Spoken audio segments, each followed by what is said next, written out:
these and know how to do them, just as kind of an introduction to it all. Kansas and Missouri both require that we do an estimated worksheet for buyers and sellers. For buyers, when we are writing every offer that we write a buyer on behalf of a buyer, and for every seller, every offer that we are presenting to a seller. Kansas and Missouri both require that. It's imperative that you do it, just for that reason, but then to add just another incentive in there, the brokerage will probably hold your commission letter or your commission check if that's not in your file, because it is required. There's a ding for you during an audit if it's not there, and there's a ding for the brokerage. So everyone takes that pretty seriously. It is, oh, here comes someone. Oh, Douglas. All right. It's not a difficult thing to do. It's just that a lot of agents tend to freak out just a little bit when there's math involved. And Sarah. So to kind of assuage that just a little bit, there are certainly really great apps out there. Oh gosh, lots of people joining us this morning. Ashley.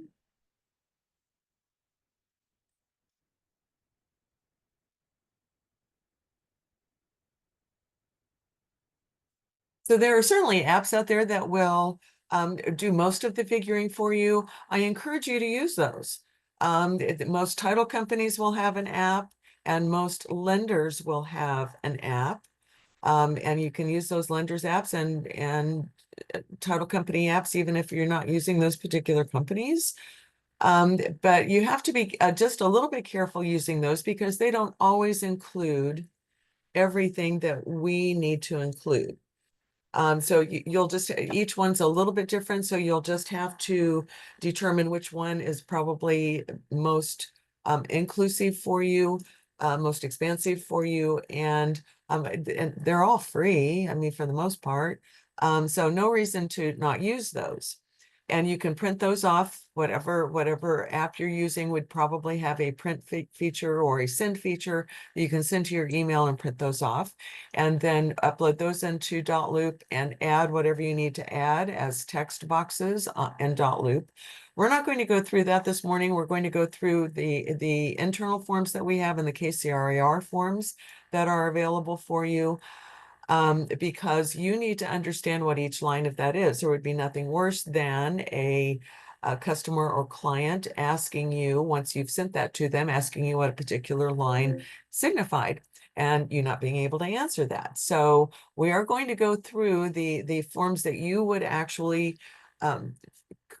do all of your computations on, if you were doing it that way, which is still really my preferred way of doing it. As I said, the apps are really easy and will have most of the stuff that you need, but not everything necessarily. So don't see any chats going for me here yet. So I am going to then share screen. Good morning to everyone that kind of came in there. Jocelyn, and then so Douglas and Sarah and Ashley, good morning to everyone. We're going over the buyers and sellers estimated costs worksheets this morning, because they are required. So share screen. And a couple of different, so there are a couple of different actual worksheets available to you. The first one, oh, and I didn't have, so I'll get that going. And oh, and Danielle's coming in too.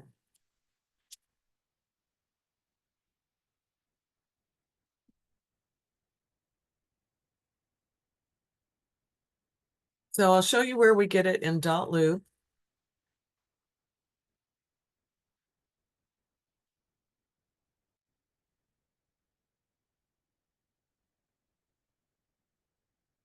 Appear in templates and in the KCRAR residential forms. And they are listed specifically. Everything's in alphabetical order here for those of you that are are fairly new to this system. So we have our buyer's estimated expense worksheet here, one with calculations, one without. And alphabetical order. We have our here we go. Seller's estimated proceeds worksheet and just one. Oh gosh, sorry. I thought they used to have two of those. So just one of those, and that's without calculations. I thought they had added a calculations one. Maybe I'm thinking of something else. So seller's estimated proceeds worksheet, because we hope that the seller's walking away with money. At the end, you're certainly going to have some situations in which that's not the case.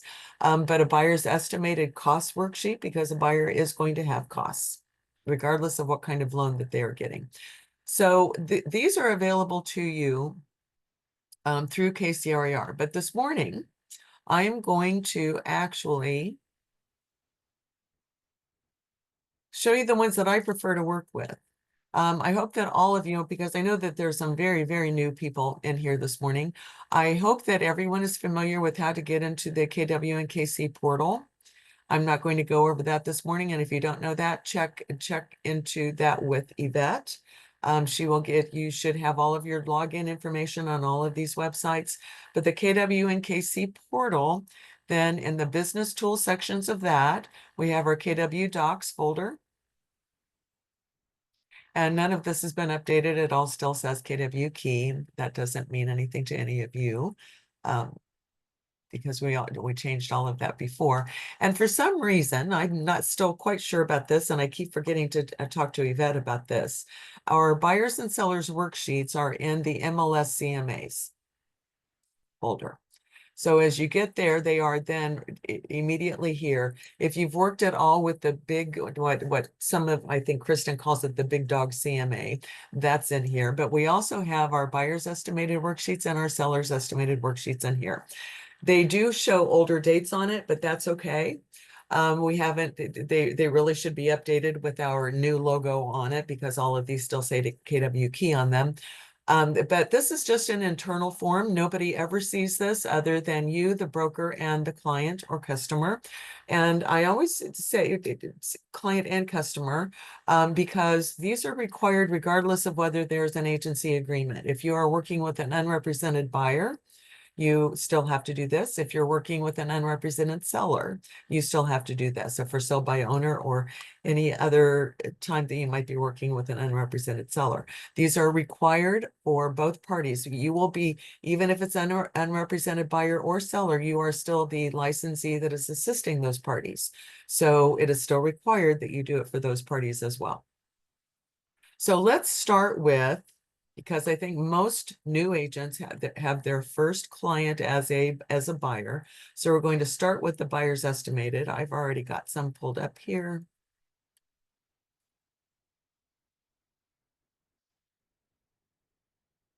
And the reason that I like working with these is because David developed these a few years ago and put them out there for everyone to use. And he has put so many helpful tools on this for everyone. It's an Excel worksheet because, you know, David loves working with Excel worksheets. And so it does all of the computations for you, as well as, I need to move you all up here, as well as some other cheaters that he has put over here. And again, we probably need to update these a little bit, but for our purposes here this morning and for your purposes working with buyers and sellers, what we have still have on here is perfectly acceptable. Over here, you will see PMI rates. And those of you that are new here may remember this from your pre-license class, and some of you that are a little maybe more experienced. We've talked about it many times in these classes. PMI stands for private mortgage insurance.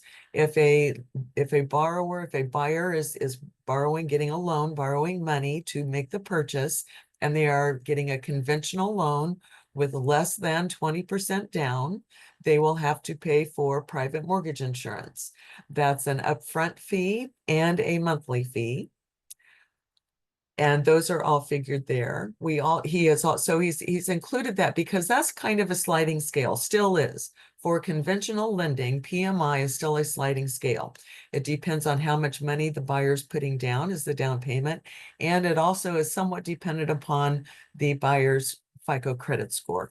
So that's kind of a sliding scale. And so David has that scale here for you all broken down, how you would figure that. On the ones that we're doing here this morning, we're going to make them real short, sweet, and simple with just the basics. So if you are working on one of these with that would require PMI, and you're not sure how to use this particular chart that David has here, reach out. I'm happy to go over that with you.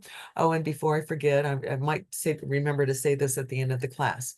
I do have cheat sheets for the buyer's estimated worksheets and the seller's estimated worksheets. And I also have explanation sheets for them that explain what each line is, because we expect you to know that. The only test that we have for our contracts classes here is we do have a contracts exam that we expect everyone to take that's available as we speak. I know that it's available on Digital Chalk. I'm really thinking that I might add kind of a little exam here for the buyers and sellers estimated worksheets, because we do expect you to know what each one of these lines represents. But that's just kind of a threat. I'm not sure that I'm going to actually do that for you. So, but I may do a pop quiz if I see you, wandering around the halls. So PMI is for conventional loans. Down here we have our FHA, MIP, mortgage insurance premium, all the same initials, but they are two different things. They perform the same function, but private mortgage insurance is for conventional loans. MIP is for FHA loans, mortgage insurance premium.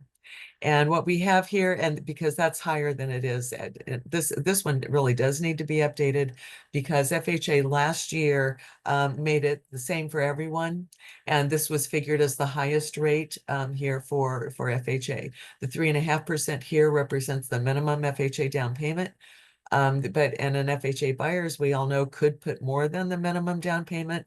There are lots of reasons why a buyer might go FHA, even if they have a 10% down payment or even a 20% down payment, but that's a whole separate class on that. There is an upfront on both PMI and MIP, as well as the monthly charges. So he's kind of got all of that figured down here.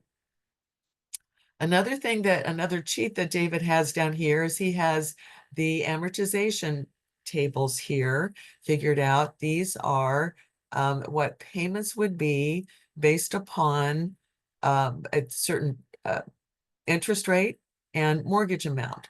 And so if you fill these in based upon what you fill in on the estimated worksheet, it does most of the figuring for you.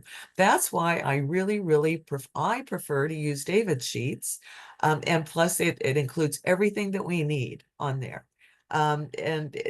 The sheets themselves don't need necessarily to be updated, because I think maybe, because David is kind of a visionary sometimes. I think he knew to include some of the things that changed for us last year. And again, all of you being new don't really necessarily need to worry about that. So it has everything that we need on here. The one thing that I wish that it did have is an extra column for buyers. So and here's why.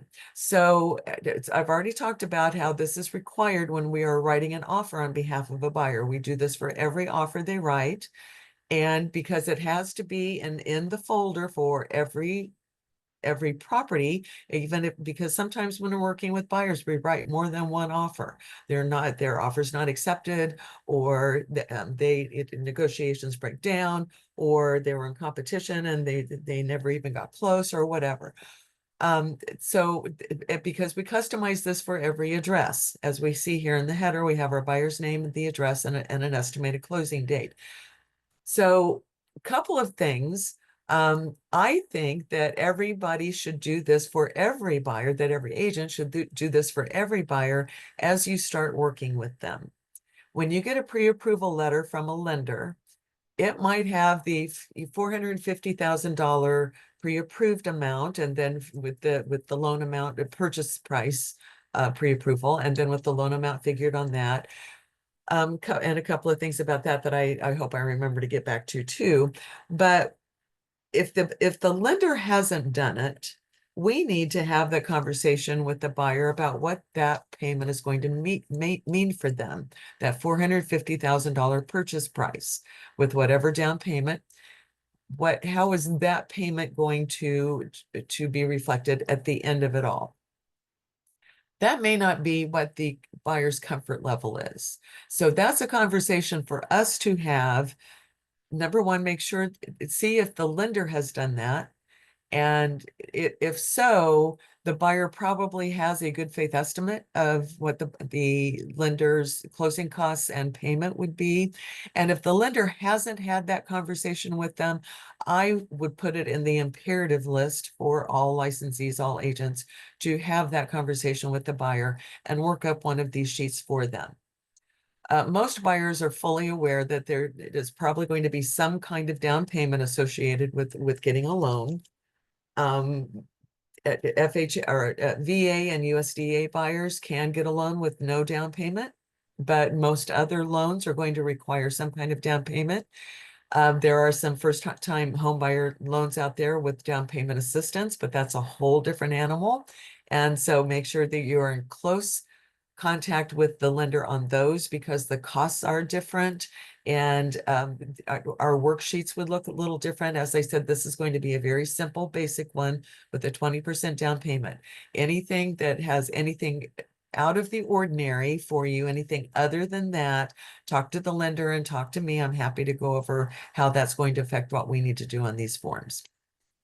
So getting back to why I wish that it had two different um, columns on it was that we could do, well, here's what your pre-approval letter is, and here's what uh, your preferred payment would be, and how that might change. Oh, I know one thing that I forgot to expand upon here. Most buyers do understand that there's going to be some down payment required on most loans, but they may be surprised at what the closing costs are going to be. Not only the closing costs from the lender, but then the things that we're going to be charging them as well. And some of the prepaid items and some of the costs outside of the loan, such as the inspections, if they want to do a survey. And so some of those things. So those are the things that we would have to add on to whatever the lender or title company app would have, because they won't be, some of them won't be including those costs. Certainly not if the buyer wants to do a survey, because nobody includes that as an automatic on the apps. So, all right, so that's why I prefer to use the forms that we have available to us through the portal. And that's what I'm going to be going over this morning. There are previous classes available to you. All of them are still available to you on the Launch Facebook page right now. Some of them have been uploaded. I'm not sure if Billy's uploaded any of the closing costs videos onto Digital Chalk yet. But say they certainly are available to you. I have those available to you for the KCRR forms.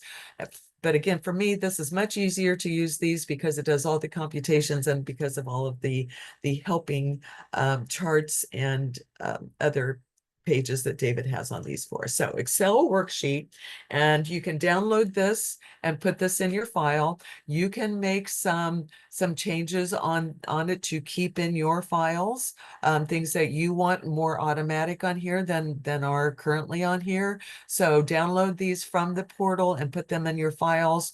I always keep some extra copies in my files because I tend to, corrupt them in some way at some point. So once you have them, they're yours, right? So, all right, so we have our header where we would identify the buyer. And again, this is very informal. This doesn't go anywhere. This stays in the file, but it doesn't go anywhere other than to the broker in your file and to the buyer. So you can just use their last name or how you reference them. It doesn't have to be their legal name that they're putting on deed, but why not? So just identify them somehow. We have our property address. And again, the street address on this is just fine. You don't have to worry about legal description. And our estimated closing date. If you're doing this as you start working with the buyer before you are actually writing an offer, you put it 45 to 60 days out, or whatever the buyer's preference would be, whatever their target date would be. But if you're writing an offer, make sure that you are using the date that is going to, the closing date that you're going to have in the offer here. So on this one, I kind of already started working on one of these this morning just to save a little bit of time here in the classroom. So on this one, I put a 30-day close from today. So we're looking at a March 19th, 2025 closing date. I have a $300,000 purchase price. That's what we're making our offer for, $300,000. And this particular buyer is a 20% down. And if putting that 20% in here does this figuring for you. If I change that to 10%, you can see that it would change the down payment and the loan amount there. But I'm going to work with 20% because we're not going to work with PMI here this morning. All right, additional, so then the loan and other costs here in our first section. Our origination fee. So once again, if you've received a pre-approval letter from your buyer, I hope that you've reached out and had a conversation with the loan officer, if it's not a loan officer that you're familiar with. If it's someone from the list that you have given a buyer, just, all the better, but still have a conversation with that lender about that particular buyer. And ask for a good faith estimate or a GFE, if you want to use their parlance, a GFE, because that's the best thing to use when we are doing this. It will have the lender's actual costs on that.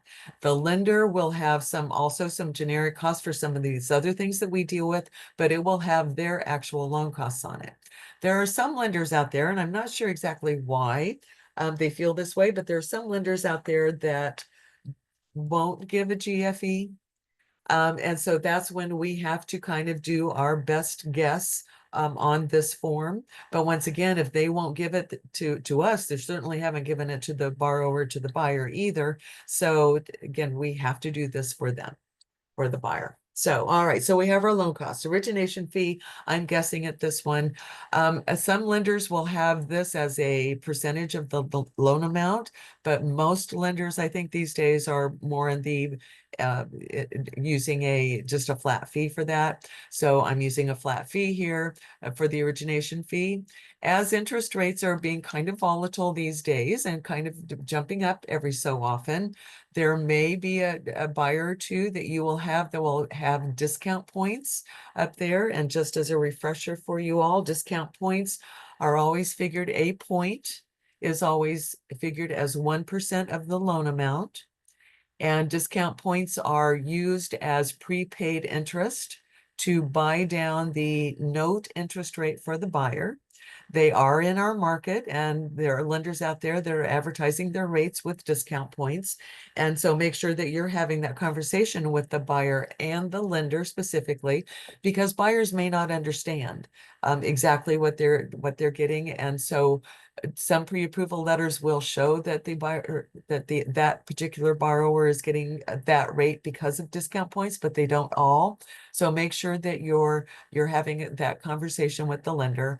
I'm making, again, it very easy here on this one. We're not going to be using discount points to adjust our interest rate.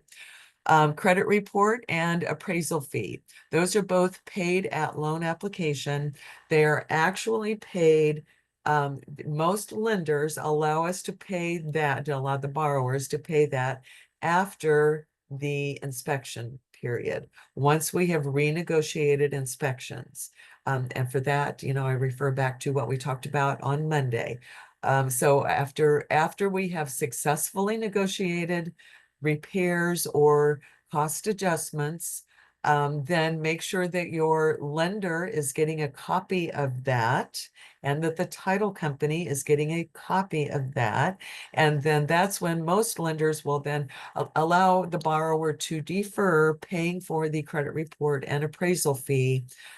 Because that's typically when a lot of our negotiations will break down, is because we can't have a meeting of the minds for the renegotiations after inspections. If you are asking the lender to give you a real quick closing, they will not usually defer that. They will ask for that appraisal and credit report to be paid at loan application. So make sure that your buyer understands that they have to pay for that separate from They can, a wire transfer or ACH or credit card is available. It's one of the few times that we would allow a borrower to put something extra on their credit card. But lenders understand that sometimes that's the way that this is paid for. And even though it's paid for upfront, it is certainly a reimbursable cost on our contract when we're asking the seller on the contract to pay some of the buyer's closing costs. That 550 or whatever your lender's charging at that point in time is reimbursable. It could be included in what the seller is paying for closing costs. So again, estimates on those of $50 for the credit report, $500 for the appraisal fee. Line number 14, the survey, and there are two surveys on here, the stake survey or the loan survey. It's been many, many, many, many years since I've seen a lender require a loan survey, but there would, I'm guessing, still be some special circumstances in which the lender might require a loan survey. And really all that is an official look at the plat map that would have that legal description showing that the legal boundaries of that property to make sure that there are no encroachments, or to see if there are any unusual easements. That we don't call a surveyor to go out and stake the property and measure the property. That's just looking at an official view of the plat map. Goes to a third party to do that. But it's been many, many years since I've seen that happen. And it's been many actually, it's very unusual for most buyers to want to do a stake survey on a property. It's most common when on brand new construction, if it's not still staked from the developer's survey, or so that a buyer knows where to put a fence. It's also quite common on agricultural properties or rural properties, when there's acreage involved. If again, there are no stakes identifying the boundaries of the property. So there are some situations in which the buyer might want to do a stake survey. Our contract actually deals specifically with that the buyer should be doing that and has to be done before closing. So in case there are any questions or discrepancies in that we can deal with that way before. And so if your buyer is wanting to do a stake survey, make sure that they are getting all of that at least initiated during the inspection period. Sometimes it takes us a while to get a surveyor out to a property, but most of the time that's going to be a zero there. You can on these, you can either leave them blank, or you can put a zero, or you can put a dash, whatever seems appropriate to you and makes most sense for you. Tax service fee and flood certification fee. These are one-time charges that the lender charges. Again, these are outside sources. The tax service fee is a one-time fee that the lender pays to a third party to make sure that the taxes are paid on an annual basis. Lender always wants the taxes to be paid. Most lenders, unless your buyer's putting an exceptionally large down payment on the loan, most lenders will escrow for that, and we'll get to that here in just a few minutes, and collect 1/12 of the taxes and the borrower's monthly payment, and pay that then on behalf of the borrower. The tax service fee is making sure that that is credited to that buyer's account every year. The flood certification fee is a one-time charge for a one-time service. I talk about this quite a bit in my pre-license class. When we look at the flood maps, which I hope you do every time you are showing a property, that you check the FEMA flood maps that are available to you on MLS, and see if it appears to you that there's a flood zone or floodway that might be affecting that particular property. What our interpretation of that flood map means is absolutely nothing. But it at least gives us an idea, maybe to give a heads up to the lender, a heads up to the title company. Even that becomes more of a problem between the title company and the lender. But make sure that you are looking at it to satisfy yourself, whether that's something that you need to bring up to someone else. But the flood certification fee is, as I said, a one-time charge paid at closing for a one-time service the lender has a third party look at the flood map and how that affects this particular property, and to see if if the lender is going to require flood insurance. Where they're also checking to see if FEMA requires flood insurance on that property. It's a very important step. And again, I hope you all are looking and checking into that before you ever show a property, because if it is in a 100-year flood plain, floodway, there is a good chance that there's going to be flood insurance required. Sometimes that flood insurance, depending on how much it affects the property, can be very, very expensive and can completely rule out this loan for this buyer on this property. So because that would affect their monthly payment. So I hope you're checking into it, but that's a fee that the lender charges the buyer one time at closing. The FHA PMI premium lender to update there. So once again, if there is a less than 20% down payment on a conventional, or if it's an FHA with their upfront premium, VA and USDA also have what they call their funding fee, which you would include here too, but we're not going to do that here today, but a place to include that here if it applies. The mortgagee's title insurance policy, you would get this from whatever title company your buyer is going to be using. Platinum Title, I believe, I haven't looked in the last 60 days or so, but I believe is charging $315 for that. The mortgagee's title insurance policy, again, as a refresher for you all, our contract says that the seller is going to provide the owner's policy, pay for the owner's policy, although everything's negotiable, but our contract says that the seller is going to pay for that. That protects the buyer from any claims on title for the buyer's total time of ownership. If the buyer is getting a loan, the lender is also going to want coverage for that. And that's a one-time fee paid at closing that the buyer pays to make sure that the lender is covered by a policy too. So that's a $315, I believe, at this point in time. The closing protection letter, this is a Missouri cost only.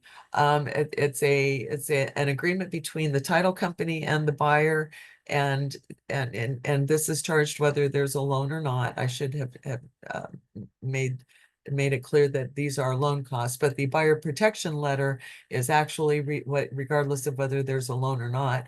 That's a one-time fee at closing. If it's a Kansas property, that does not apply. So, and David makes the comment right here about that. Remove of Kansas property.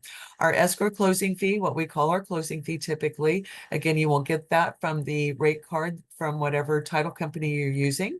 I believe on the buyer's side, when there is a loan involved, last I knew, it was $325. The recording fee is a county fee. All counties have a per page recording fee.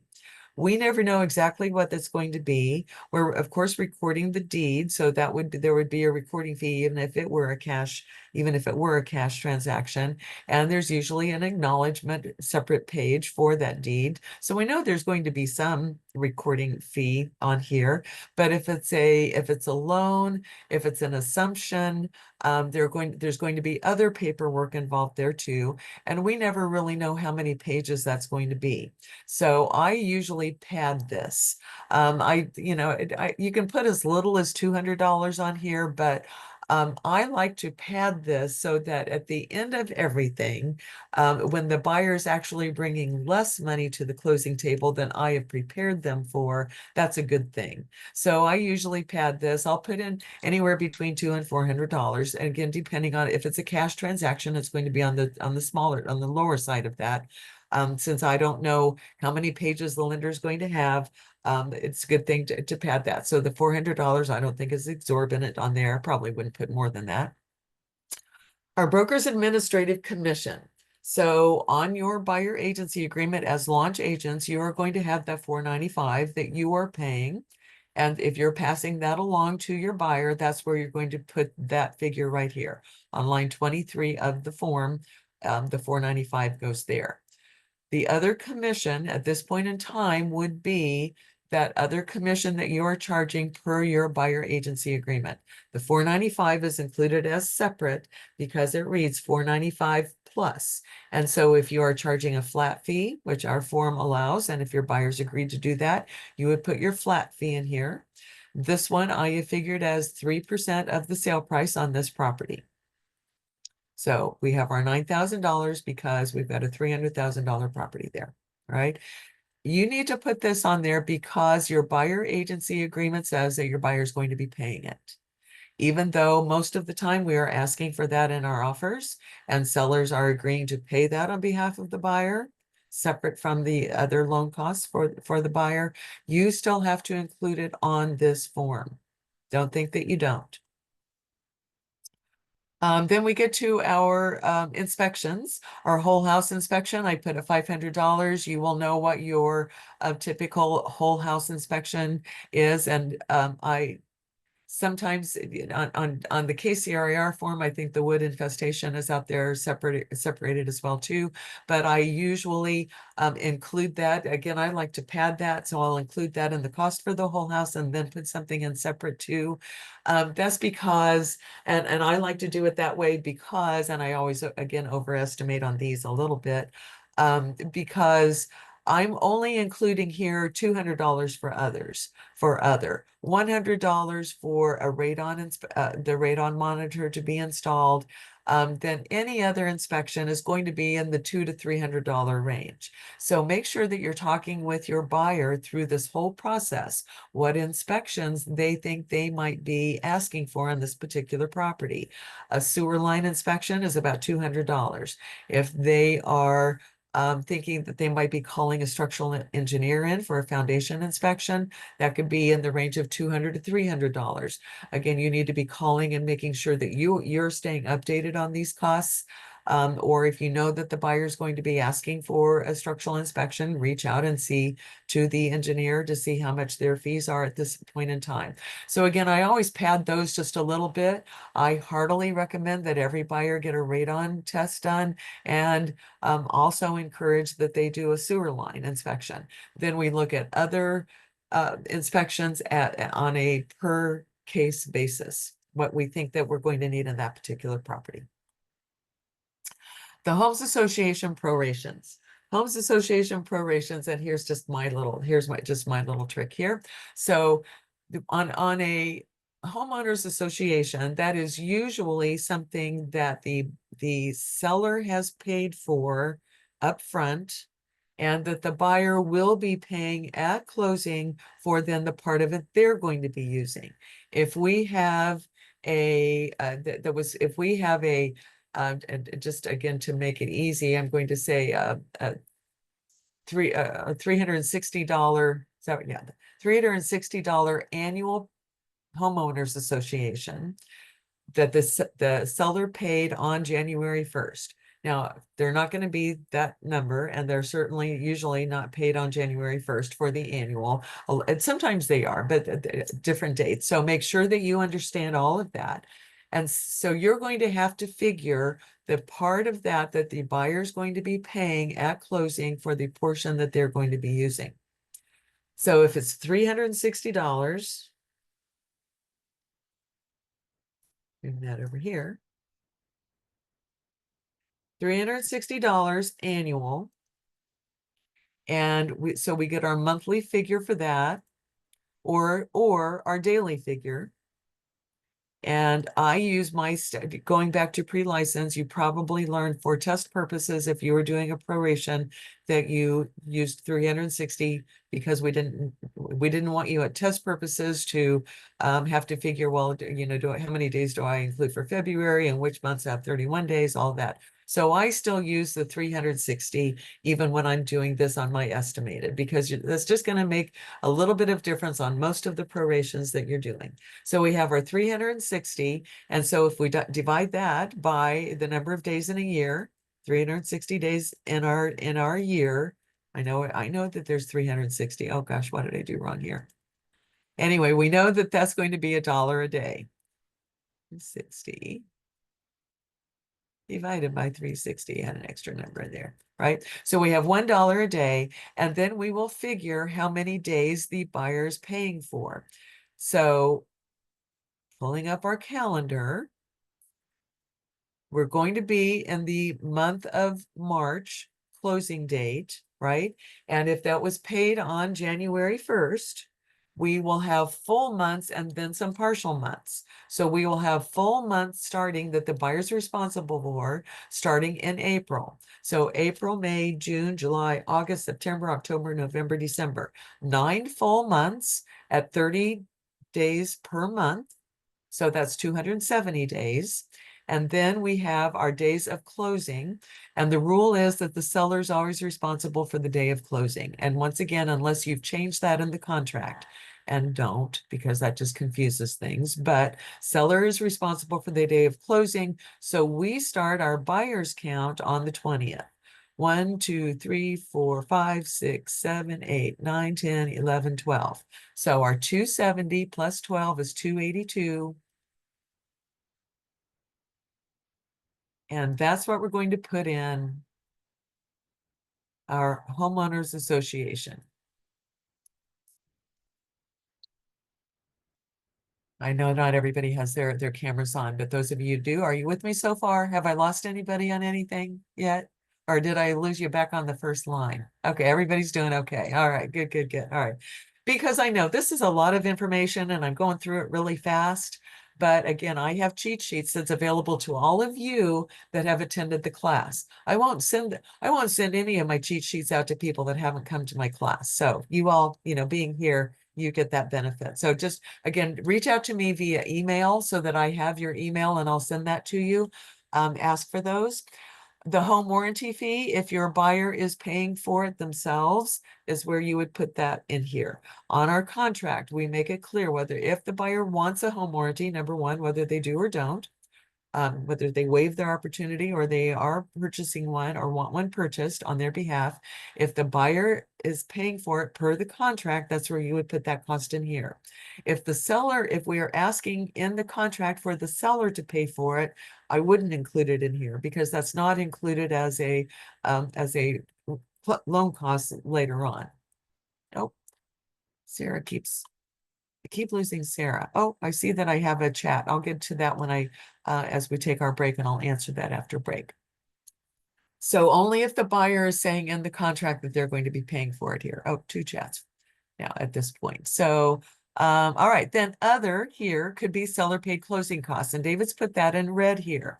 If you're going to put in seller paid closing costs, you need to put a negative number in here. I'm showing that here, that because I'm using the same example when we get to the seller side, that we're asking the seller to pay per this contract $5,000 of the buyer's closing costs.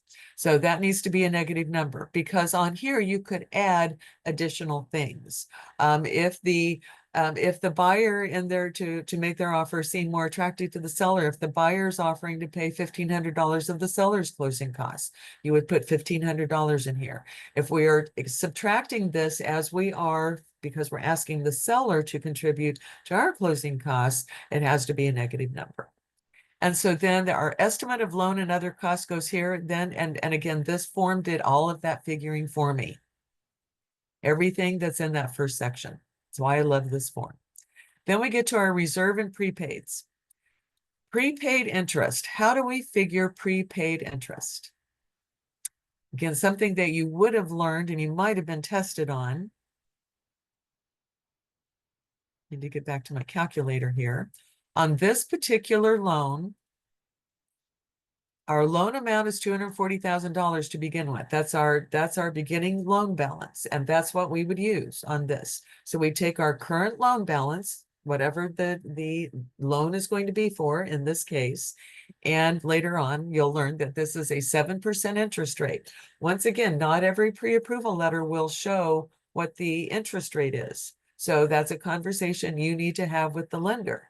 The buyer borrower may know that, but the lender's going to be the one. You also need that for the contract, folks. Remember, there's that line on page 9 of our contract that says, is the buyer paying whatever the prevailing rate is at closing, or are they capping their interest rate? That's an important conversation for you to have with the lender. We need to put that on the information that you must have ready to make an offer form that we have.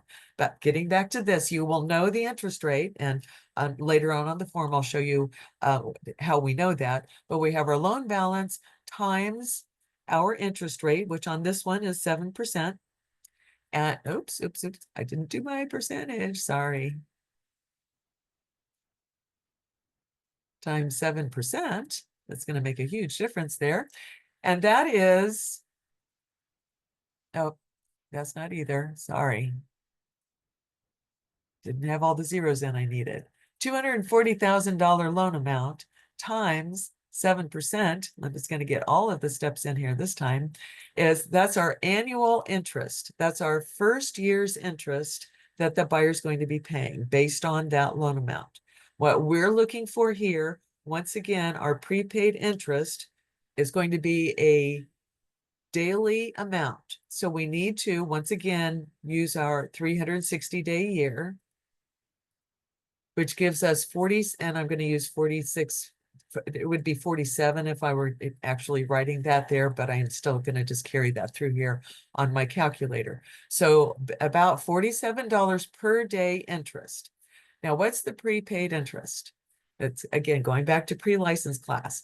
You should have learned that all payments on amortized real estate loans are paid in arrears. If we are closing on March 19th with this buyer, their first payment is not going to be due until May 1st, because payments are paid in arrears, paying for the interest that accrued in the previous month. So their May 1st payment is going to pay for the interest that accrued in April. The lender only has this one closing day to collect all of the fees that they expect to collect from the borrower. And so we're closing here on the 19th of March.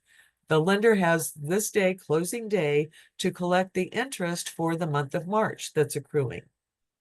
So once again, opening our calendar on this cost, it will be the borrower that's responsible because the loan starts on the 19th. So the borrower is responsible for the closing day payment of interest. And so once again, we are now counting the days to the end of the month. 19th, starting with the 19th. 1, 2, 3, 4, 5, 6, 7, 8, 9, 10, 11, 12, 13. So we multiply then our daily interest amount times our days, 13 days. So we have 606.66, repeating sixes. I don't use cents on our estimated worksheets, so I'm going to round that up to 607, which is what I have here. All right, so then our other reserves. Our buyer borrower has to pay for 1 full year of homeowner's insurance. This form automatically figures that for you.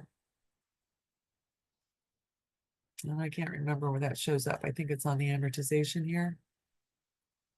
Nope, that's the scenario. This form will automatically figure that for you. If you need a cheat sheet for that, or a cheater for that, multiply the value of the property. For homeowners insurance, we use the value of the property. So our sales price times 0.65%. And that would give you the annual home. That's, again, we don't know. This is something that would have to come from the lender because, again, all insurance is based on the property itself, and a lot of it is based on the FICO credit score of the buyer. But again, I like using this sheet because it's figured there for me. But 0.65% is kind of the rule of thumb that we use to figure when we don't know what the actual insurance is going to be. I used to say that that would figure kind of high, but insurance is going up these days. So again, I would make sure that we pad that plenty, because not only is it going to affect what we have here in our reserves and prepaids, but it's also going to affect our monthly payment figure here. The second page of this one. And I know it's almost break time, but I did want to get at least through this page before we take our break. So they have to pay for a full year for homeowners insurance up front. And then our reserve, so that's one of the prepaids. Our reserve is our lender collecting money up front to establish the escrow account for the borrower. That escrow account, again, every month, they're going to be collecting 1/12 of the taxes and 1/12 of the insurance, so that the borrower will pay those bills when they come due. Or I'm sorry, that the lender will pay those bills when they come due. The lender wants to make sure that the taxes are paid, so because unpaid taxes could lead to a tax foreclosure, and the lender would lose the security on the loan. They also want to make sure that the homeowner's insurance premium is paid, because if something should happen to that property, if it's struck by lightning and burns, again, the lender has lost all claim to probably the biggest part of the collateral for that loan. So they want to ensure that both of those are paid. They will pay them on behalf of the borrower by collecting 1/12 of the insurance and 1/12 of the taxes and the payment. So that's what our reserve is for. But the lender has the right, and they have the legal right to do this. They are limited by law how much they can collect upfront, but they can collect some upfront, and they all do, to establish that, because we all know that taxes are going to go up and insurance is going to go up. And we're doing our best to estimate that on here. So most lenders will collect some upfront. I, again, use 3 months on that. Some lenders will show that it's 2 months. Some lenders will show that it's 5 months, but unless you have the good faith estimate from the lender, you don't know. So I just usually stick with 3 months on that. So that means that our 12 months full year's premium for the homeowner's insurance, 12 months, plus our 3 months padding there, is 15 months. So that's again, this form figures that for you, 15 months of the homeowner's insurance. And then also that lender's going to collect 3 months of the taxes on there. I just use the tax information that we have available to us on the tax records. At closing, the title company is going to try to figure what next year's taxes are going to, or what this year's tax bill is going to be, but we're not required to try to do that. That gets really complicated. So I just use the last tax information that I have, and closing in March, it's going to be last year's taxes, 2024 taxes. So you would get that, writing on an offer here, you would get that from MLS. If you're doing this just ahead of time to prepare the buyer for all of this information, then you can just, again, estimate that.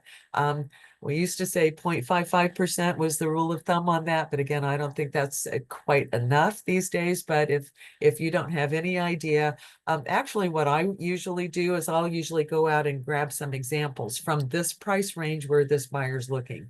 If we know we're looking for a $300,000 property in Olathe, I'll just go out to tax records and grab some random ones and average those, so that I know approximately what that's going to be. But again, this is just an estimate. We are not going to be held to being very correct on this. We want to be within a certain dollar range on this, but again, title of the form is estimate, and that's all we're doing here. So on this particular property, 3 months worth of taxes, because we've got the total taxes figured at $4,200 on this one.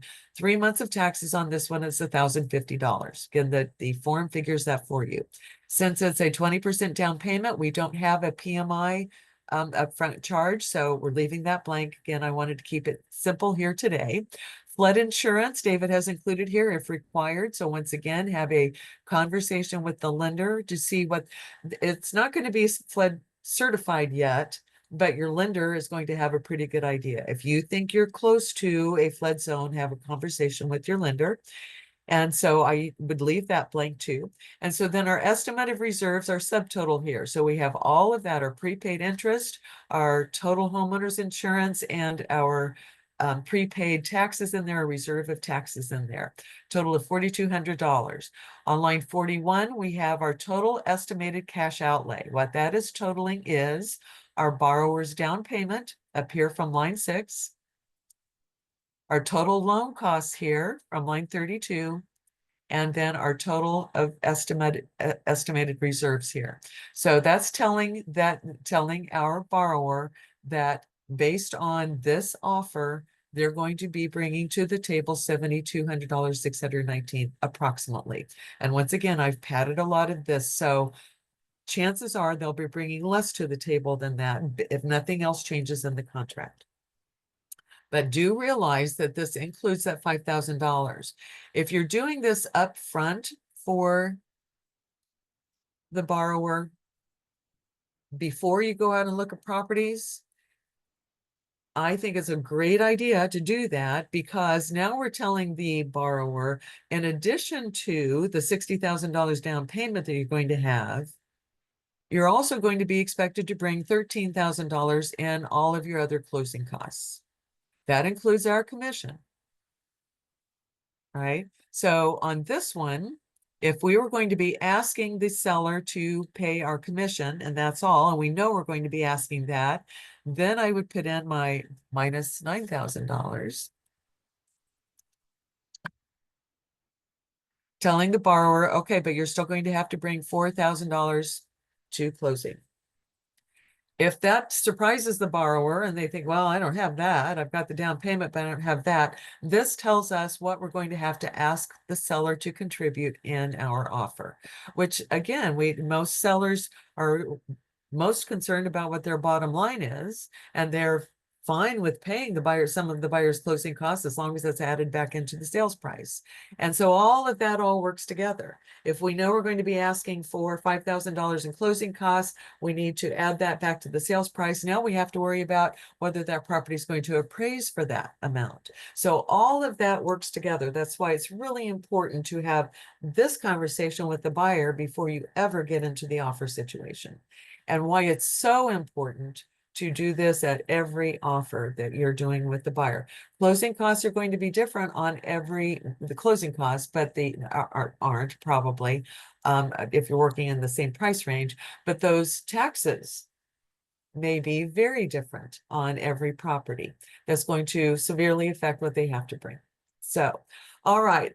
It's not going to take us an hour to get through the seller's estimated. So we're going to finish up the buyer's estimated here, because we also have to as part of this form, figure what their monthly payment is going to be based on this. So we'll do that when we take our break.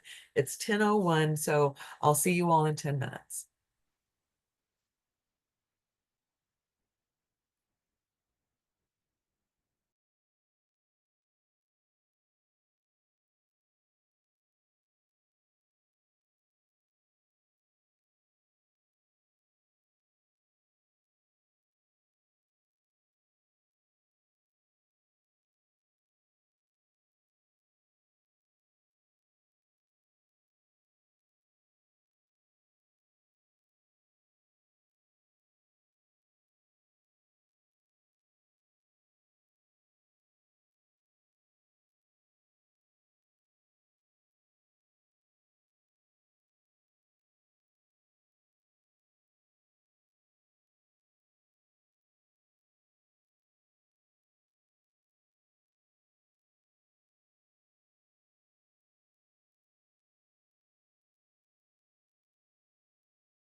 Okay, we're back. Give everybody a minute or two to get back on. There's Ashley. All right. Because Amy had asked 2 questions before the break.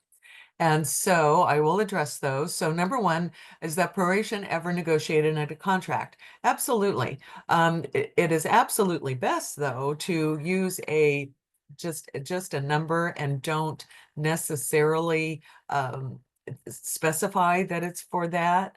Of course, all of that can be done verbally, but it's best to ask just for the dollar amount and closing costs. It can be added as additional terms and conditions in the contract that you're paying for a specific item, but it's probably best not to.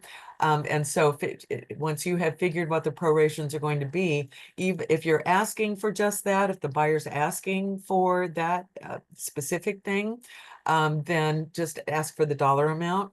If the buyer is offering to pay for something like that on behalf of the seller, just use a specific amount for that. And of course, you would put that into the additional terms and conditions. It's the only place in our contract to put that. So it's always best just to include it in the closing costs, on the closing costs line, in the contract.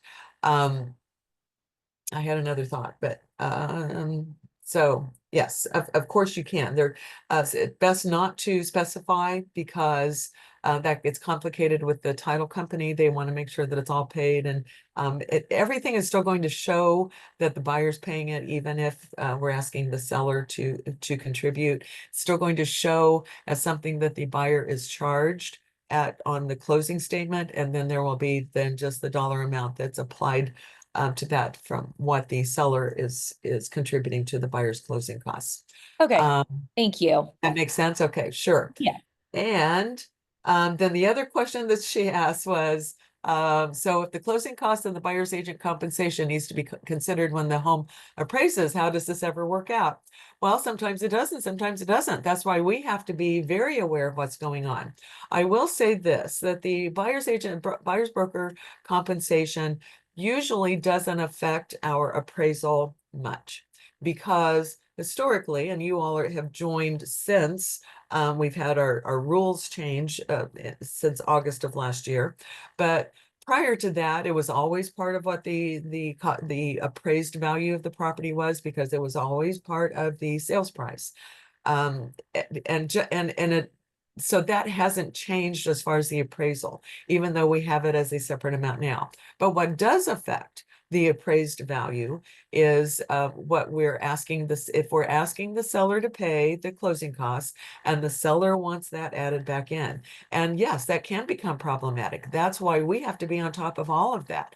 If we're going to be asking for the seller to contribute to the buyer's closing costs and adding that back in, you need to be doing your market analysis and your best guess as to whether we're going to have an appraisal problem with that. If there is that thing to consider, that's something to prepare your buyer for, is that, we may have an appraisal gap here. And again, if it's a very competitive market that you're in and the seller is considering yours because it is higher, your offer because it is higher than maybe some of the others, buyer, are you prepared to bring in the difference between what the appraisal is and what the sales price is? The lender's only going to loan on the lower of those two items. So Thanks for answering that. oh, of course. And then, and if the appraisal doesn't come back right, then, our contract allows for renegotiation, but Right. some sellers may, and some sellers may not.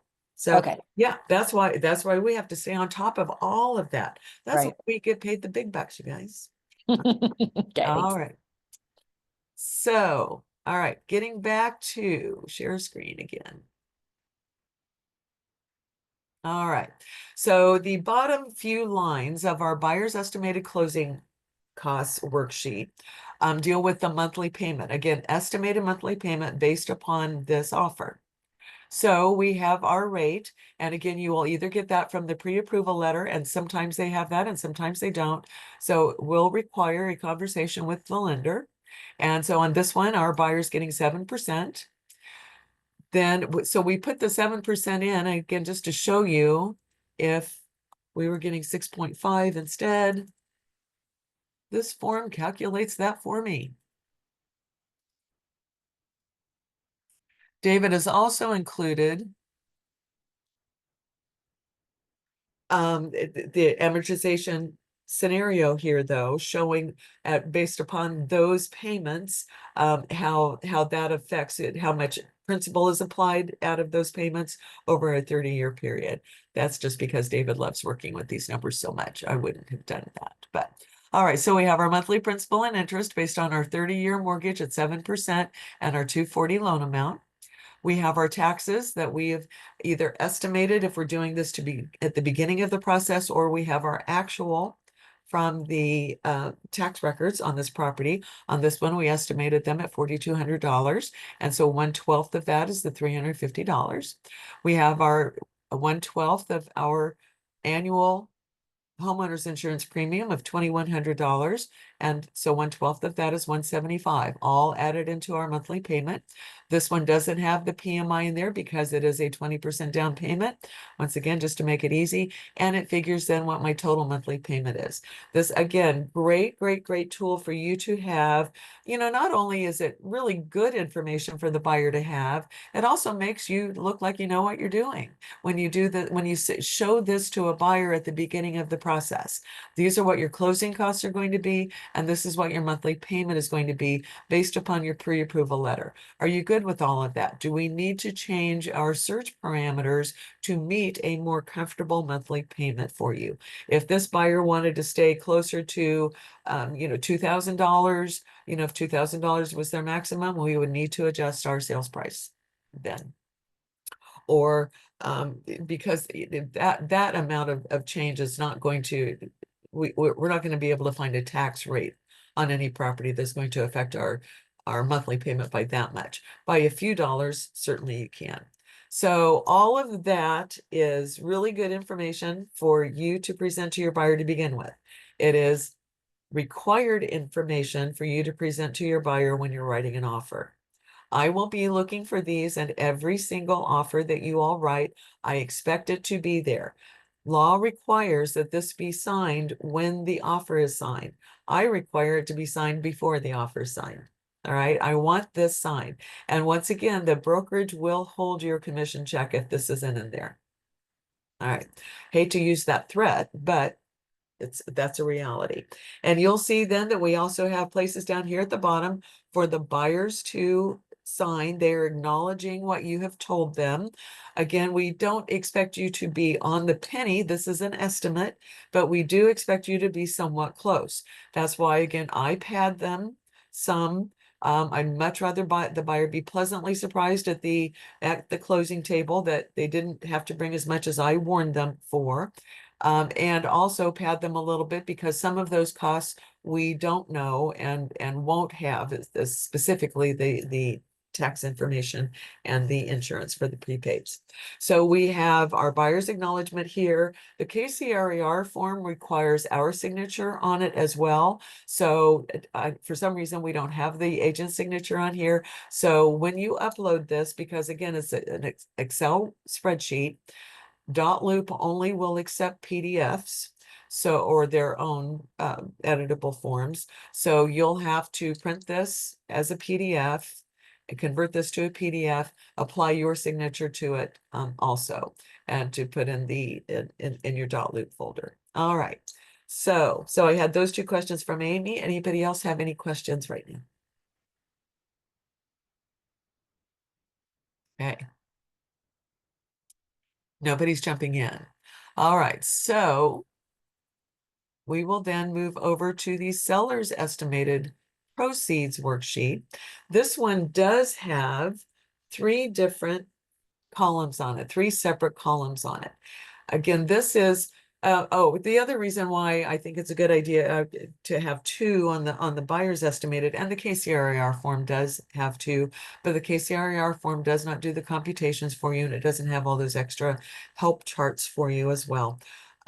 is because then you can also prepare your buyers and sellers for counter offers. And as we're getting into the softer market and are seeing counter offers for on your buyer's side, all right, this is what we're offering, but we might expect the seller to come back with a counter offer at this, maybe full sales price if we're making a lower than list price, or I'm sorry, full list price if we're making a lower than list price offer. So, and that's why we have the seller's estimated proceeds worksheet that has more than one column on it too. Once again, it is not required, except your broker wants you to do it. To do a seller's estimated before you go on the market. It is required for every offer that we're presenting to the seller, but your broker wants you to do this as you're putting the property on the market. And I take full advantage of this when we are listing a property, that I will put in, well, here's what we're going on for. And here's what it would be, maybe in a month or so when we haven't had any offers and we have a price adjustment. And then I also do maybe a worst case.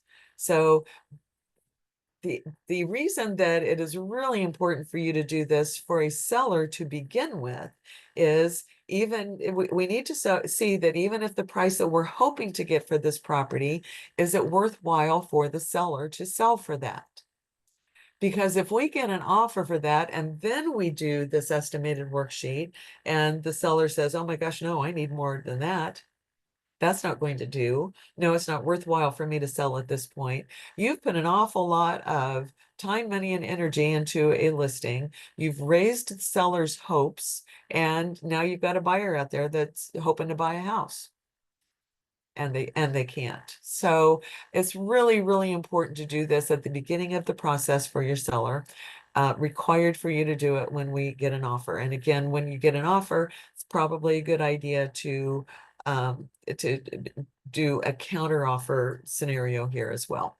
But just for today, though, I've just done the one that we've gotten an offer for 300,000. So we're using basically the same offer that we were just working with from the buyer here. So once again, we identify our seller. It's, you can use whatever names on here, the names that you familiarly call them, or whatever their legal names are. Doesn't really matter because this is an internal form. The property address, street address is fine. And again, when you're doing it to begin with, at the beginning of the process, I would make this 45, 60 days out, whatever the market is telling you, maybe 90 days out, whatever the market is telling you the days on market are. But here I'm putting in our March 19th closing date that we were using on our buyers estimated over here. We have our list price and we have our sales price. I left this way because I want to show you. This is, David did this for your benefit, for the assumption that you're going to be doing it before we list the property. You're listing it at 300,000, and then whatever, you will have your number here once you have had listings and you're seeing that your properties are selling, your listings, because you do such a great job on coming up with a list price for properties, that yours sell for 99% or 97% or whatever it might be. As the market shifts, we all have to shift that a little bit, right? Well, we think we went on it at a good price, but the market changed a little bit on us, and the seller will be, willing to at least consider an offer that was 92% of what the list price was. So your history will tell you this. So I left that on here for this purpose, just to show you how that works, but because I want everything to continue on as the 300,000, I'm going to change that to 100%. So our commission is based on this amount. All right, our existing first mortgage balance. You don't have to be real exact on this. In the world that we're in today, most sellers do have that payoff available to them, readily available to them from their last statement, or they can go online and look. Just information for you to have, because your seller needs to understand that they have to pay off any current loans on the property that may be outstanding. That would be the first mortgage, the primary mortgage, and then make sure that you're saying to the seller all different ways that any other junior mortgage might be showing up, whatever might click in their head. Second mortgage, junior mortgage, line of credit, HELOC. I'll use all of those words because they might not realize what you're talking about if you just call it a junior mortgage or a second mortgage here, that they and realize that they do have to pay off everything that uses that property as security for that loan. So that would be a HELOC or a line of credit as well. So use as many of those terms as you can to make sure that it registers with them. But their existing first mortgage, so get as close, again, as close as you can on this, whatever their last statement says or whatever their current information says if they're looking it up online on their account online. So I just threw out a number here. Let's say that this seller still has $56,000 to pay off and they don't have any second mortgage on there. Any other encumbrance? Other encumbrances would include any other liens that they know of on the property. If there are any mechanics liens that they're aware of, if there are any judgment liens that they're aware of.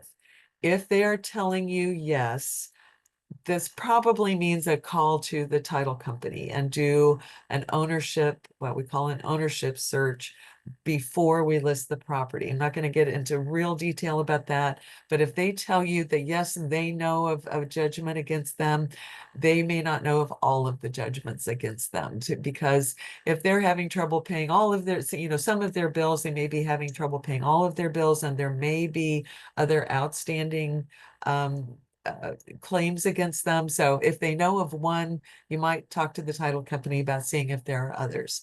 But most of the time, that's probably going to be zero unless it is something that they are completely aware of. Then our first mortgage interest proration, and I didn't was working on this before class and I didn't get to this one. So first mortgage interest proration is figured kind of like we figured our prepaid interest on our buyer borrower. Since we are closing on March 19th, pulling up my calendar here, assuming that the seller made a payment on March 1st, that paid for their interest that accrued in February. Today at closing is the one and only day that the lender is going to have to collect the March accrued interest. And our balance, even if we get our balance from our last statement or online, is not going to include that interest that's accrued for the month of closing. So that's something else that we have to figure. And we figured that the exact same way that we figured the prepaid interest for the buyer, except for the first part of this month. So on here is going to be, since we've got a closing date of 3/19, our closing date here is going to be 03/01/2025. And then again, just on every loan, the lender's still going to have the seller be responsible for the day of closing on that. Oops. 25. And figure that. So to figure this, you're going to be using whatever the current loan balance is, best you can figure that, our 56,000. And we're going to say that the seller's telling you that because they've been in this property for a few years, that they were paying 5% interest on that. So we have our 56,000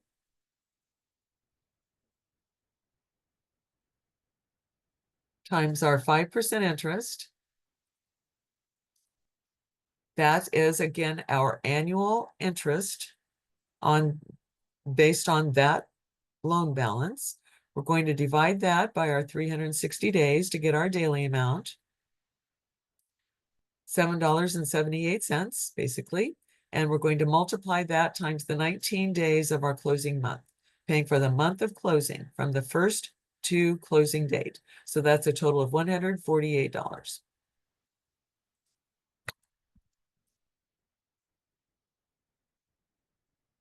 We would do that same figuring on any second mortgage or junior mortgage that seller would have. We don't have one on here.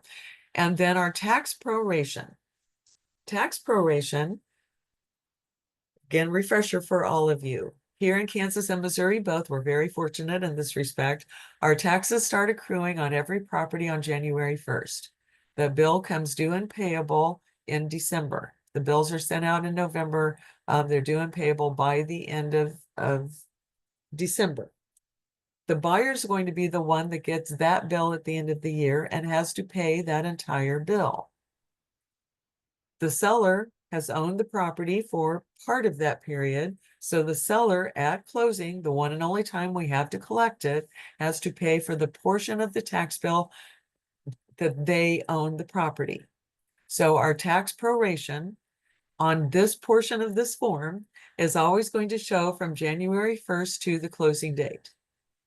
So January 1st to 3/19, because again, we all on these prorations that we assume that the seller is responsible for the day of closing unless we've negotiated otherwise. So, and our contract says that as well. So based on our $4,200 tax estimate that we were using before, even though on this one on a listing we would have the actual taxes from last year, that's all we can use, the 2024 taxes.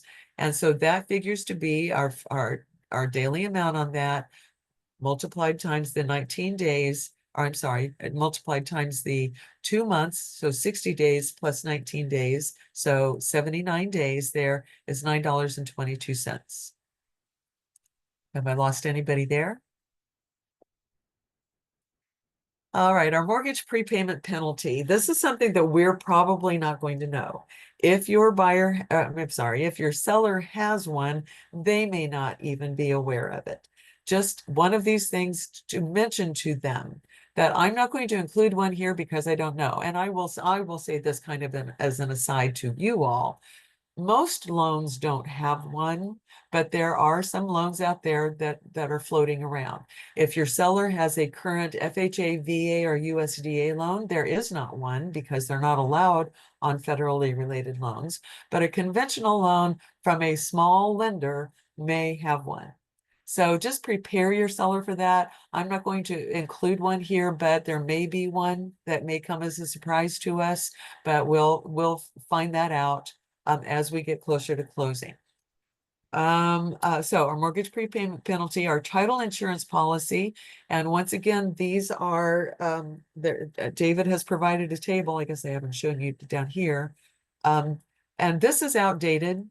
I'm sure that we don't have a date on it here. So update your own, or I'll ask David to update, and we would be using platinum titles on here. Most title companies are about the same, but there could be some difference in there because most title companies use the same ultimate provider for the title insurance. So most of them are about the same, but it is always, but the owner's policy is always based on the sale amount. And so when we put the sale amount in here, it's going to show us, and based upon this table, which again is probably outdated, a sale amount of 300,000, we follow that across and we have our 696. All title companies that I'm aware of, it's going to be the same in Kansas and Missouri. Missouri just requires that the title search and the title policy are separated out as separate costs, but they'll be charged all as one cost on there. And so we include our 696 here because again, that is based on the sales price of the property. Our escrow loan or escrow closing fee for a buyer. Again, this is a fee that you will get from the title company that your seller chooses to use. And I'm going to put $250 in there. That's about, I think, what they are. Any unpaid assessments, if not assumed by the buyer. This doesn't show up a lot, but it does sometimes. When you're going to find unpaid assessments, usually these are in maintenance provided communities when there has been an assessment on all properties, or at least some properties in that community, that is billed as a lump sum. For the owner, it can be spread out into monthly payments, but it is billed as a lump sum. If that is being transferred, and again, if there is an assessment It probably will be transferred. Everything's negotiable, but it probably will be transferred to the new owner. So this is something, whenever you are selling a property, whether you're working with as the listing or with the buyer, always get the financials. Always get the financials, because that will tell you whether there are assessments on any particular property that have to be, number one, probably negotiated or at least disclosed in any transaction, and that we know how to deal with it here on our estimated cost worksheet. So I didn't put one on here, but they're not common, but they do exist. Chances are you're going to run across one at some point, at least one at some point. The broker's commission here, and even though this is an old form, again, I think David probably had some foresight here, but before we just used this to explain this is how we do our commission. But here, we're now using it to warn the seller because it's in our listing agreement, but this is showing them the numbers, how that all works, that we are charging them 3% to list the property. Chances are they're going to be asked to pay the buyer's broker's compensation of 3%. So on this one, that's what we're, our listing agreement said we're charging them the 3%. I can adjust this again if we were charging them 4%, and our form adjusts for that.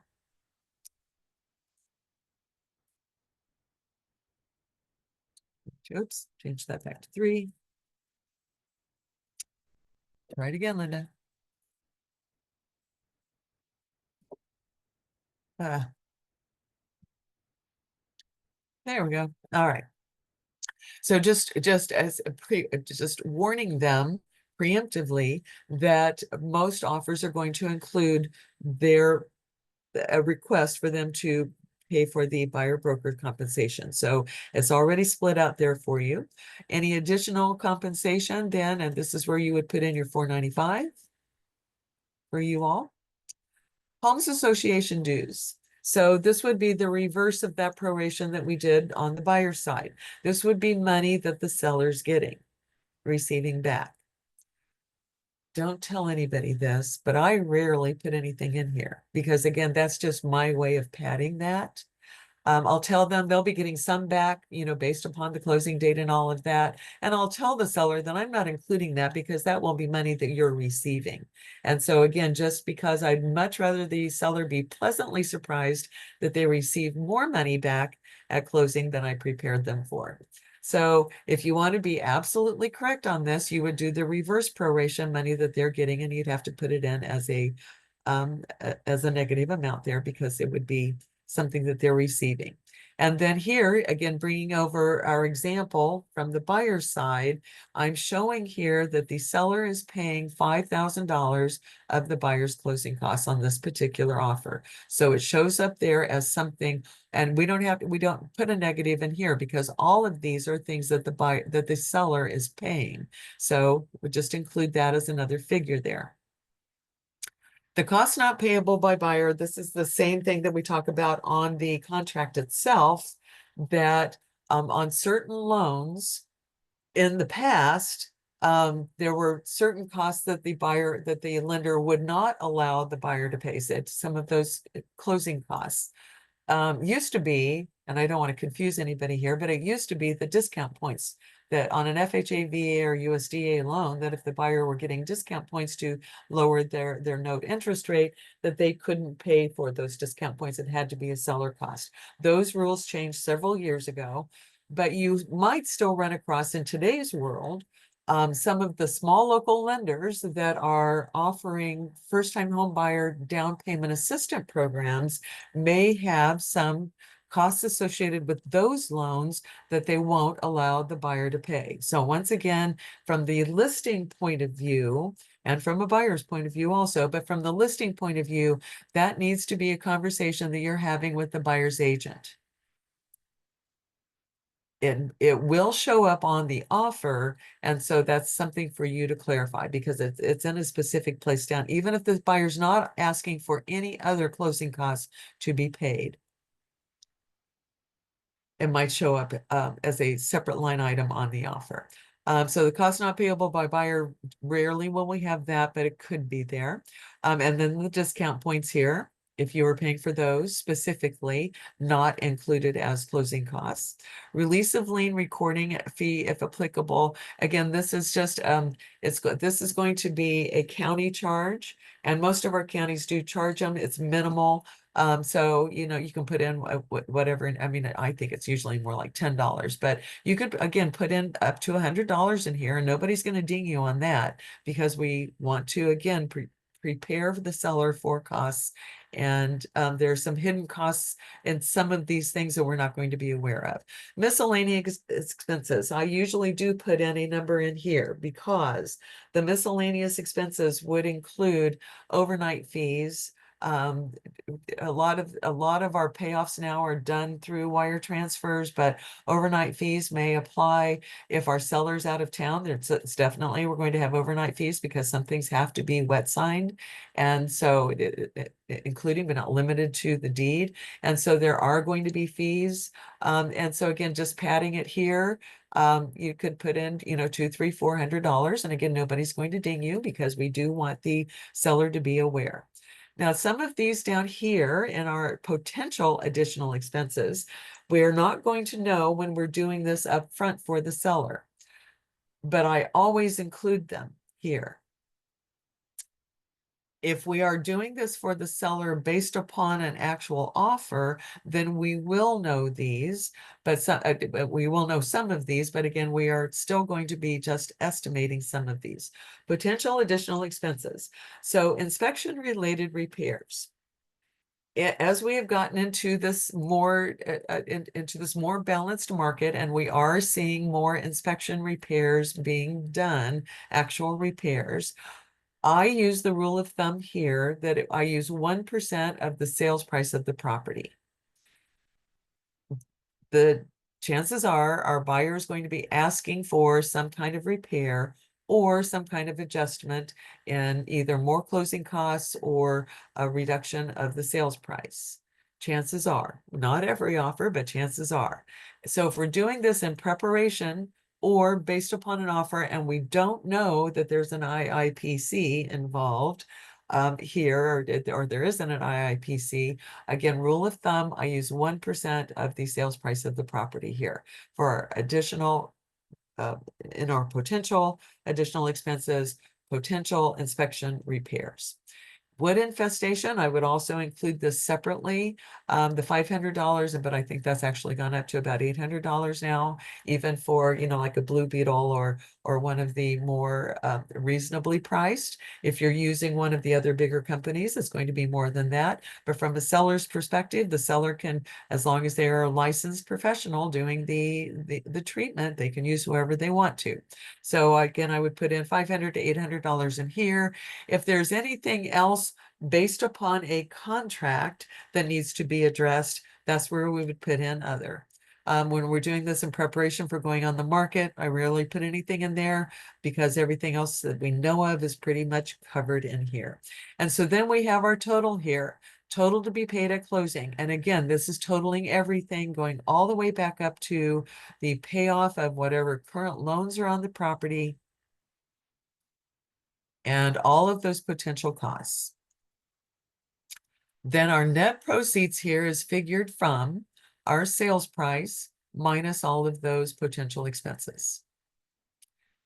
That's why it's a great idea to put the 3 across here for doing this in preparation for going on the market, so that in our worst case scenario, if we thought, you know, worst case, we might get offers for 250 over here. So that's going to, yes, it's going to reduce some of these costs that are based on as a percentage of, that are based as a percentage of the sales price.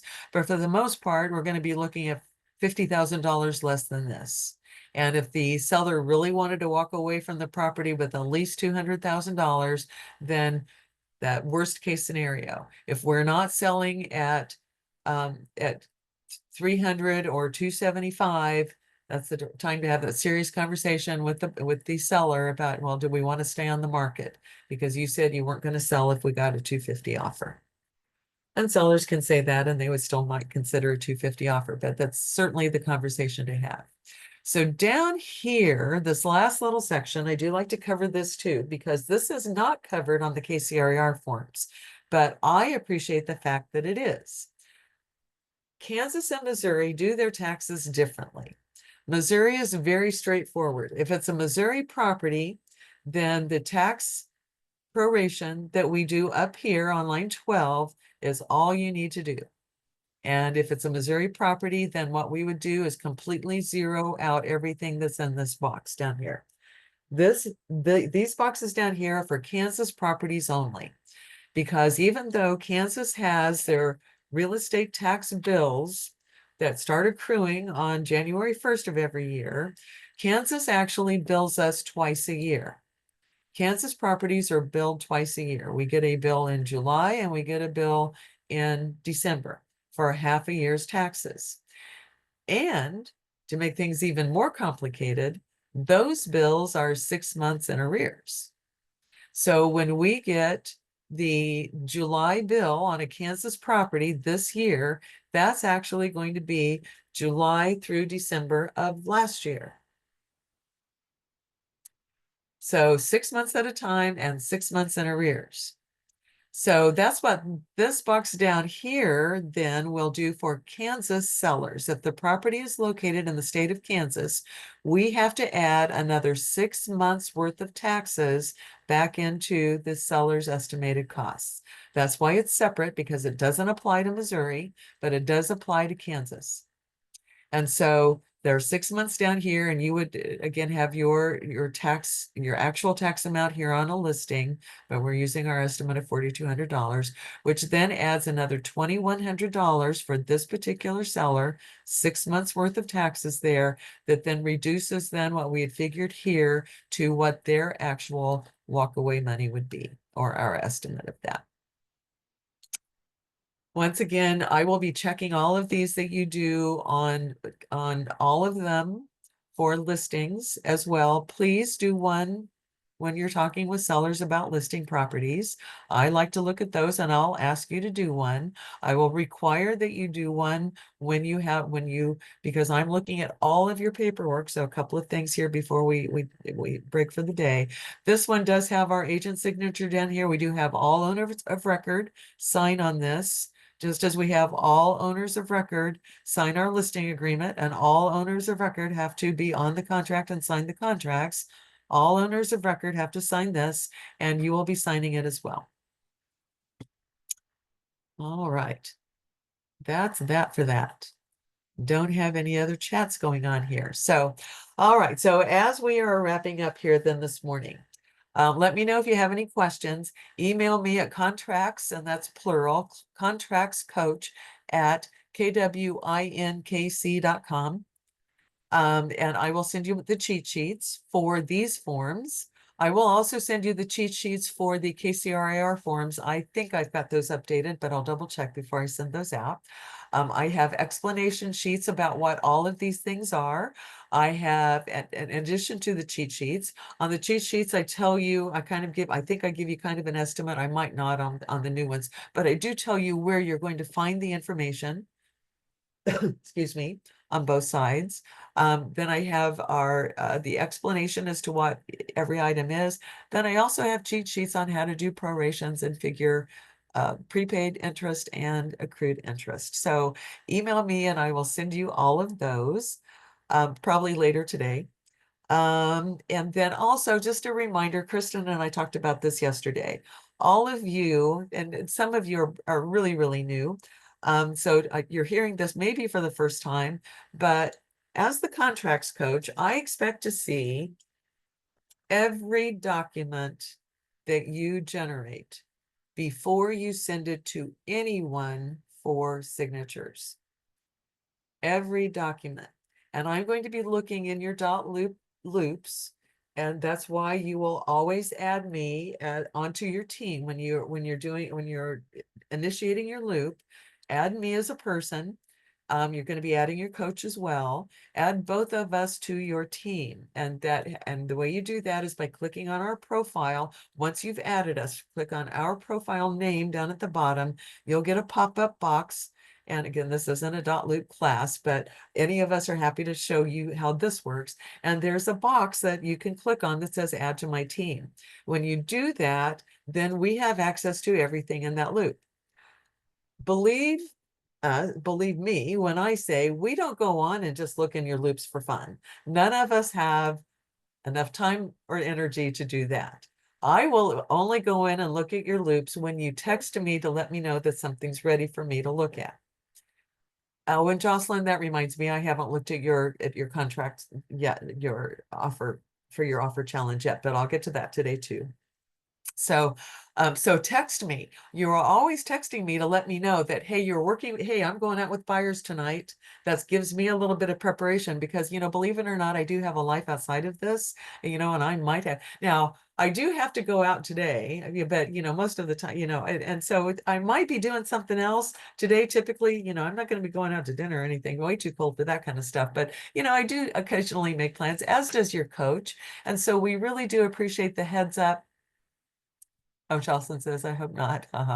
Okay. Oh, okay. So Jocelyn's telling me she's going to make some changes on her offer. I think some of you in here have asked for that offer challenge scenario, and I hope you're working on it. But again, if you have any questions about that, feel free to reach out to me. All of you should know, if you don't already know, that I do respond to texts much quicker than I respond to emails. So if it's something that you're working on, that's a time crunch, absolutely text me. Text me with any questions you have going on with any of this. If it's something that is not imperative, an email probably is best. But always let me know when you have an offer ready, whether it's the offer challenge or a real offer.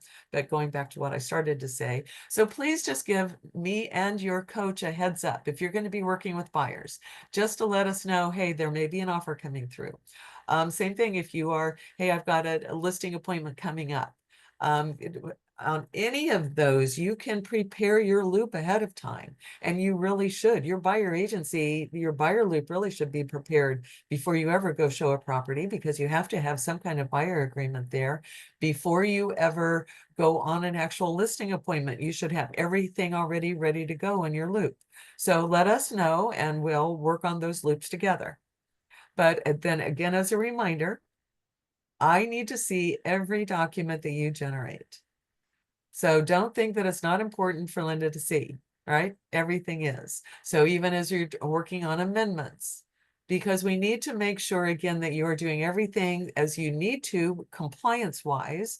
We need to make sure that your documents really are reflecting whatever you want them to reflect in a negotiation. And, our warning once again, we can most of the time keep you out of trouble, but it sometimes is impossible for us to get you out of trouble. And so, once people have signed something, and especially when both parties have signed something. I had a situation yesterday where an agent had forwarded an incorrect document and already had a buyer sign it. It was our buyer, but well, you're going to have to re-sign. You're going to have to ask them to re-sign it because there's some corrections on it. And, that's embarrassing for you all. We want to make sure that you all look really prepared, and because you are, and really knowledgeable because you are, to your own clients as well as to the other side of the transaction. We're doing it all for you. So we want to keep you out of trouble. We of course want to keep the brokerage out of trouble as well. So, there is a little bit of self-service going on there. So, all right. Any questions from anyone on anything? So that was the only chat I had from Jocelyn. Anything else?